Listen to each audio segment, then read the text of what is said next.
Hey folks, Connor from Nicewas here. Today we're going to be reviewing the newest addition to the Populo lineup, the Populo Scout.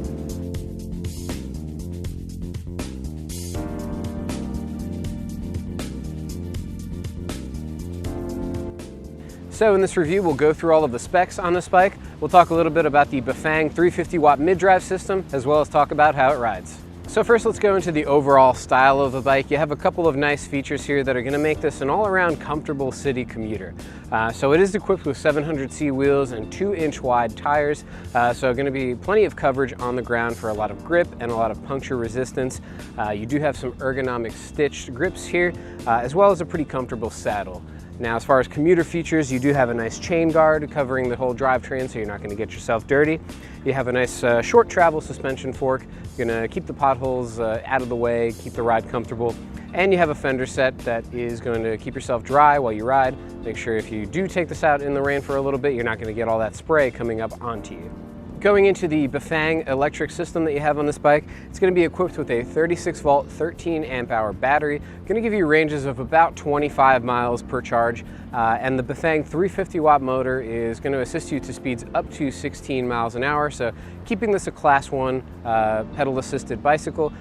You do have a lot of responsiveness and power out of this mid-drive motor, so it is going to be very efficient for climbing hills. That's definitely the strength of this bike. So not so much built for top speed, but really there to help you climb hills and just make that whole ride a lot easier.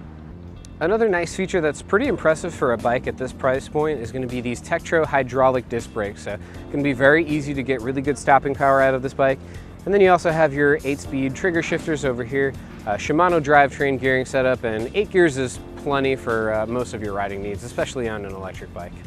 So moving on up to the display and button pad, you have a nice center mounted display there, going to give you your speed and a couple different readouts on the bottom that you can switch by holding the info button over here or just pressing that down. You get your max distance, odometer, average speed, a lot of basic readouts like that a lot of electric bikes nowadays do have.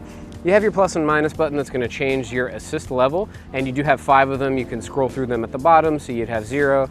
And you can scroll all the way up to 5 to get you that max assist when you really need it to climb up those hills. And then you also have your battery gauge that has quite a few intervals that's going to give you a pretty good idea of how much range you have left out of your electric bike. If you are riding at night, the bike does come with a front light that's wired into the main battery, so you can just hold this down and you'll see the light logo there. The display will be backlit and you'll have a little visibility with that front light that comes with it. So the battery does have some pretty high quality cells in here. You have Panasonic cells, so definitely going to be a reliable battery in the long term. Has a couple nice features on it. Over on the right hand side here, you have a little flap that has a USB charging port, so you can put your charge cable through there, charge your phone while it's on your handlebars if you need to use that for navigation. And you also have a nice little meter over here if you hold down this power button, just to give you a rough estimate of how much battery life you have left. Then down here on the left side of the battery, you do have your charge port, so you can charge the bike whether the battery is on or off the bike.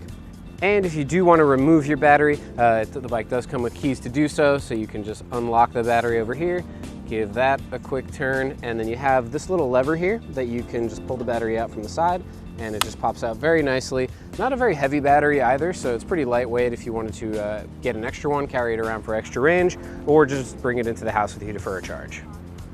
So going into the ride characteristics of the Scout, I was actually really impressed with the Bafang mid-drive system. For being on more of a budget electric bike, it was actually very responsive for turning both on and off when it comes to the pedal assist. Now, it doesn't quite have all of the bells and whistles that maybe a Bosch or Bose system might have with, diagnostics and software and all that fun stuff. But as far as the performance, it's definitely there. It gives you a lot of kick off the start when you're in that level 5 of assist, and it's extremely responsive. So this is going to be a very good bike for, especially for hill climbing, but those shorter distance city commutes. This bike's got just about everything you need.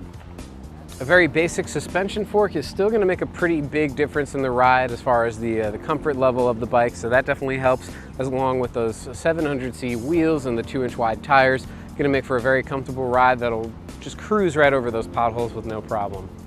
This is definitely a bike if you prefer a more upright position. The way it does come out of the box, even though it is a top tube bike, you do have those angled handlebars and a slight rise on the bars themselves, along with those ergonomic grips to give you a little bit more comfort. The saddle that comes with it is a very nice, cushiony velo saddle, so overall going to be a very comfortable ride. The frame sizing on the bike is definitely a bit odd. This is a medium, which I just barely fit on at 5'9", although they do recommend it for people over 6'3", which might be a bit of a stretch. I'd say if you're over 6 foot, the medium would be good. Otherwise, the small is going to be more comfortable.